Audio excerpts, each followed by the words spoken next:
திருச்சிற்றம்பலம். என்னாருடைய சிவனையை போற்றி, எந்நாட்டவருக்கும் இறைவா போற்றி. அனைவருக்கும் வணக்கம். நாம் இப்போ கன்னி ராசிக்குண்டான ஜூலை மாத பலன்களை பத்தி நம்ம பார்க்கலாம். அதற்கு முன்னாடி நம்மளுடைய சேனலை சப்ஸ்கிரைப் பண்ணிக்கோங்க. கன்னி ராசி கண்டச்சினி காலகட்டங்கள் என கடந்த 1.5 வருஷமா கேது ரொம்ப படாத பாடு படுத்திருக்கு உங்களுக்கு. இப்போ கண்டச்சினி 2.5 வருட காலங்கள் உங்களுக்கு நடக்குது. பயப்பட வேண்டிய அவசியங்கள் இல்லை. சனியினுடைய பார்வையோ சனியினுடைய சேர்க்கையோ நமக்கு அனுபவங்களை வாரி வாரி விளங்கி ஒரு நல்ல மனிதராக நம்மளை உருவாக்கும். அனுபவமே இறைவன் அப்படின்னு சொல்லக்கூடிய அளவுக்கு இந்த சனி பகவானே நமக்கு கொடுப்பார் அப்படிங்கறத முற்றிலும் உண்மை. கணவன் மனைவிக்குள்ள பார்ட்னருக்குள்ள இதெல்லாம் கொஞ்சம் கவனமா இருந்துக்கோங்க. தேவையில்லாத பேச்சினால பிரச்சனைகள் வரும் அப்படிங்கறதுனால கொஞ்சம் அதையும் கடந்து போறப்போ வரக்கூடிய பாதி பிரச்சனைகள் உங்களுக்கு நிவர்த்தி ஆகும் அப்படிங்கறத உண்மை. அடுத்து உங்களுடைய ராசி அதிபதி, உங்களை ஆளக்கூடிய கிரகம் அப்படின்னு சொல்லக்கூடியவர் யாருன்னா புதன் தான். இந்த புதன் அப்படின்னு சொல்லக்கூடியவர் உங்களுடைய ராசிக்கு 11ஆம் வீட்டுல இருக்கிறார். அப்போ ராசி அதிபதி லக்னாதிபதி 11ல் இருந்தால் லாபஸ்தானத்தில் இருக்கும்போது லாபங்கள் பெருகும். எப்படி இந்த மாசம் அதீத லாபத்தை எடுப்பதற்குண்டான வாய்ப்புகள் உண்டு. ஏன்னா அவர் 10ஆம் அதிபதி தொழில் ஸ்தானாதிபதி. அப்ப அவர் லாபஸ்தானத்துல இருக்கும்போது நீங்க செய்கின்ற தொழில கண்டிப்பாக லாபத்தை கொடுத்தே தீரணும் அப்படிங்கறத விதிக்கப்பட்டதே. அதே போல பாருங்க, இந்த 18ஆம் தேதிக்கு மேல புதன் உங்களுக்கு வக்ரம் வேற ஆகிறார்.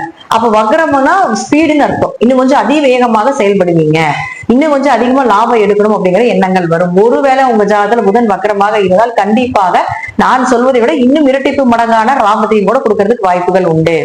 உங்க ஜாதகத்துல புதன் வக்கரமாக இல்லை அப்படின்னா கொஞ்சம் மீடியமா கொண்டு போறதுக்குண்டான வாய்ப்புகளும் உண்டு. புதன் வக்கரமாக 18ஆம் தேதி, வக்ர நிவர்த்தி ஆகிறது ஆகஸ்ட் மாதம் 11ஆம் தேதி. அப்ப ஆகஸ்ட் மாதம் 11ஆம் தேதி வரைக்கும் கொஞ்சம் உங்க ஜாதகத்துல புதன் வக்கரமாக இருந்தால் காசு பணம் அடுத்த ஸ்டேஜுக்கு உண்டான விஷயங்கள் தொழில் லாபம் இது எல்லாமே இன்னும் அடுத்தடுத்து அதிகப்படுத்திக் கொண்டே போறதுக்குண்டான வாய்ப்பையும் இந்த புதன் ஏற்படுத்தி கொடுப்பார். அடுத்தது சுக்கிரன். சுக்கிரன் யார் உங்களுக்கு 2 மற்றும் 9ஆம் அதிபதி. இந்த 2 மற்றும் 9ஆம் அதிபதியான சுக்கிரன் 9ஆம் வீட்டிலே பலமா இருக்கிறார். அருமையான அமைப்பு. பூர்வீக சொத்து, தந்தை மூலமாக உதவிகள் கிடைப்பது, நல்ல குரு அமைஞ்சு வர்றது, நிறைய தீர்த்த யாத்திரை போறது, உயர்கல்வி படிப்பதற்கு வெளிநாடு வெளியூர் போறதுக்கு உண்டான வாய்ப்புகள். 9ஆம் இடம் அப்படிங்கிறது பாத்துட்டீங்கன்னா முழுக்க தந்தை ஸ்தானம். தந்தைக்கு உங்களுக்கு என்ன பிரச்சனைகளாக இருந்தாலும் இப்ப அது விலகிறது. அதே போல அவரே 2 குடையவராக இருக்கிறதுனால காசு சொத்து சேர்க்கை ஏற்படுறது, பொருளாதார வளர்ச்சி, உங்க பேச்சுக்கு ஒரு நல்ல மரியாதை, உங்க பேச்சை கேட்டு இல்லாத நடக்கிறது, இதெல்லாம் ஏற்படுத்தி கொடுப்பார் இந்த ஒரு மாசம். 9ஆம் அதிபதி 9ல இருந்தா கொஞ்சம் ஆன்மீக வழிபாடு அதிகமா செஞ்சீங்கன்னா கடவுளே உங்க கூட இருந்து எல்லாமே செய்து கொடுப்பார் அப்படிங்கறத முற்றிலும் உண்மை. அடுத்தது செவ்வாய்.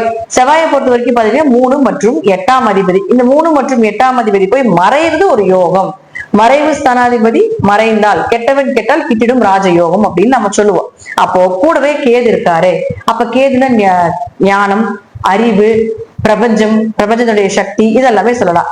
அப்ப 3ஆம் இடமும் 8ஆம் இடமும் சொல்லக்கூடிய கிரகமாக இருக்கக்கூடிய செவ்வாய் 12ல் மறையும் பொழுது கொஞ்சம் உங்க கூட பிறந்தவங்க கவனமா இருக்கணும். மனைவி வழி கணவர் வழி உறவுகள்ல கொஞ்சம் சண்டை சச்சரவுகள் அல்லது ஏதாவது மருத்துவ செலவுகள் அல்லது அவர்களுக்கு ஏதாவது ஒரு மனக்கசப்புகள் இதெல்லாம் ஏற்படுறதுக்குண்டான வாய்ப்பை ஏற்படுத்தி கொடுக்கணும். கொஞ்சம் அதிகமான ஹார்ட் எஃபர்ட் போட்டு செய்யணும். திடீர் பணம் யாருக்கும் கொடுக்க கூடாது. ஏன்னா பண இழப்புகளும் ஏற்படுறதுக்கு வாய்ப்புகள் உண்டு. இந்த மாதம் முழுவதும் செவ்வாய் அங்கதான் இருப்பார். அதுக்கப்புறம் பாத்தீங்கன்னா ஒரு ராசிக்குள்ள வந்துடும், அது யோகமா மாறிடும். அப்ப இந்த மாதம் முழுவதும் கொஞ்சம் கவனமாக இருந்து செயல்படுத்த வேண்டும். அடுத்தது குரு. குரு 10ல் இருந்தாலும் உங்களுடைய 4ஆம் இடத்தையும் 2ஆம் இடத்தையும் தனஸ்தானத்தையும் வீடு மனை சொத்து சுகத்தை பார்க்கணும். எப்படி பண வரவு உண்டு. கோச்சாரப்படி என்னதான் கிரகங்களுடைய மாற்றங்கள் இருந்தாலும் குரு 2ஆம் இடத்தை பார்ப்பது வரைக்கும் எப்படி பணம் ரோல் ஆகியே தீரும் அப்படிங்கிறது அமைப்பு. அடுத்தது பாருங்க, உங்களுக்கு சனி பகவான். சனி பகவானை பொறுத்த வரைக்கும் இப்ப வக்ரம் ஆகிறார். 13ஆம் தேதியிலிருந்து நவம்பர் மாசம் 28ஆம் தேதி வரைக்கும் வக்ரம்.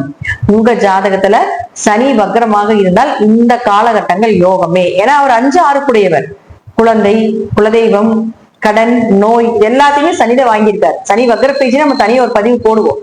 அடுத்தது இப்போ இதற்குண்டான பலன் அப்படின்னு பார்க்கும்போது உங்க ஜாதகத்துல சனி வக்ரமாக இருந்தால் இது எல்லாமே யோகமா மாறி உங்களுக்கு செயல்படும். ஒருவேளை சனி வக்ரமாக இல்லை, இது சார்ந்ததுல கொஞ்சம் கவனமாக இருங்க. அடுத்தது 12ஆம் இடம். 12ஆம் இடம் அப்படிங்கிறது சூரியன். சூரியன் அப்படிங்கிறது வெளிநாடு வெளியூர் பயணங்கள், தீர்த்த யாத்திரை போறது, கொஞ்சம் பயணங்கள் அதிகமாகிறது, உடம்பு வலி வர்றது, அதீத தூக்கத்தை கொடுக்கறது, இதெல்லாமே அயன சயன போக ஸ்தானம் இல்லையா 12ஆம் இடங்கிறது.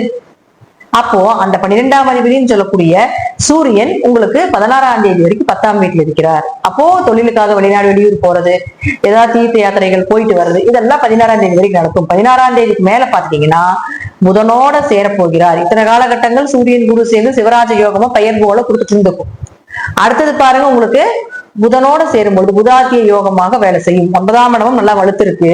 புதாத்திய யோகம் இருக்கும்போது உயர்கல்வி படிக்கலாம், படிப்புக்கு அடுத்த படிக்கு போகலாம், வேற ஏதாவது படிக்கலாம், அல்லது நல்ல படிப்பை செலக்ட் பண்ணி படிக்கலாம், அல்லது படிப்புக்கு உண்டான வேலை இல்லாம இருந்தால் அதற்குள்ளான வேலை கிடைப்பது, இது எல்லாமே ஏற்படுத்தி கொடுக்கும். புதன்னா கல்வி, கேதுன்யா ஞானம். அப்போ சூரியன் கூட சேரும் பொழுது இதெல்லாம் உங்களுக்கு இயற்கையாகவே கிடைக்கும். இந்த மாதம் சூரியனும் புதனும் சேர்ந்த புதாத்திய யோகம் எப்படி படிப்புல சக்சஸ் பண்ணணும் அப்படிங்கிற எண்ணத்தை அதிகமா கொடுத்துரும். சோ அதுக்குண்டான ஒரு சின்ன ஒரு விதையாக கூட இந்த புதனும் சூரியனும் சேர்க்கை அப்படிங்கிறது உண்டு. இந்த மாதம் வெளிநாடு வெளியூர் பயணங்கள் எல்லாமே உண்டு, தைரியமாக இருக்கலாம். இதெல்லாமே உங்க ஜாதகத்துல நான் சொல்லக்கூடிய கருத்துக்கள் தசாபுத்திப்படி சிறிது மாறுபடலாம். நன்றி. மீண்டும் ஒரு நல்ல பதிவுல சந்திக்கலாம். அதே போல கன்னிராசிக்கு ஒரு 50-60% யோகமான காலகட்டங்களே அப்படிங்கறதை நான் உறுதிப்படுத்திக்கிறேன். திருச்சிற்றம்பலம், தில்லையம்பலம், ஸ்ரீ நரசிம்மத்துடைய சரணம்.